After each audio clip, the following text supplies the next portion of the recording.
यंदा कल्याण डोंबिवली महापालिकेत भाजपचा महापौर होणार असा दावा केलाय।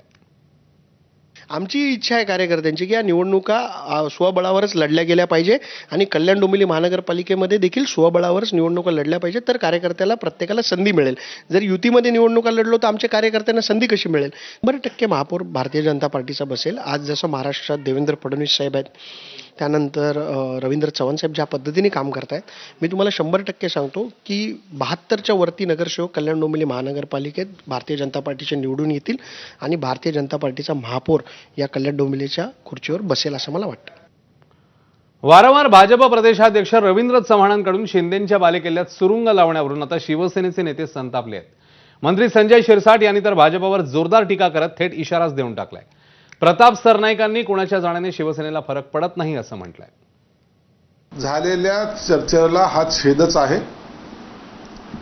रवींद्र चव्हाण त्यांच्या मर्जीने वागतायत, मग परिणाम आहे की ते ॲक्शनला रिॲक्शन ही होणार आहे।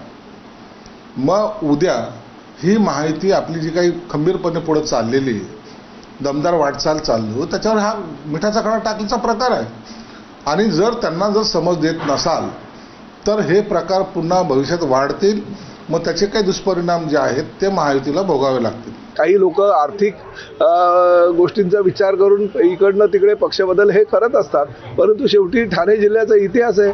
मुख्यमंत्री म्हणून काम करत असताना एकनाथ शिंदे साहेबांनी जो काही या जिल्ह्याचा विकास केलेला आहे आणि आज उपमुख्यमंत्री असताना ते ज्या पद्धतीनं सर्वसामान्य शिवसैनिकांनी सर्वसामान्य जनतेला न्याय देण्याचा प्रयत्न करतायत, हा जिल्हा जो आहे तो आधी धर्मवीर आनंद दिघे साहेबांचा बालेकिल्ला होता, तो आता एकनाथ शिंदे साहेबांचा बालेकिल्ला आहे। कोणी कितीही इकडनं तिकडे उड्या मारल्या तरी एकनाथ शिंदे साहेबांना आणि शिवसेनेला काही फरक पडणार नाही। आता बातमी आहे रशियाचे अध्यक्ष व्लादिमीर पुतीन यांच्या भारत दौऱ्यासंदर्भातली। पुतीन यांचं दिल्लीमध्ये आगमन झालेलं आहे। स्वतः पंतप्रधान मोदींनी पुतीन यांचं पालम विमानतळावर जाऊन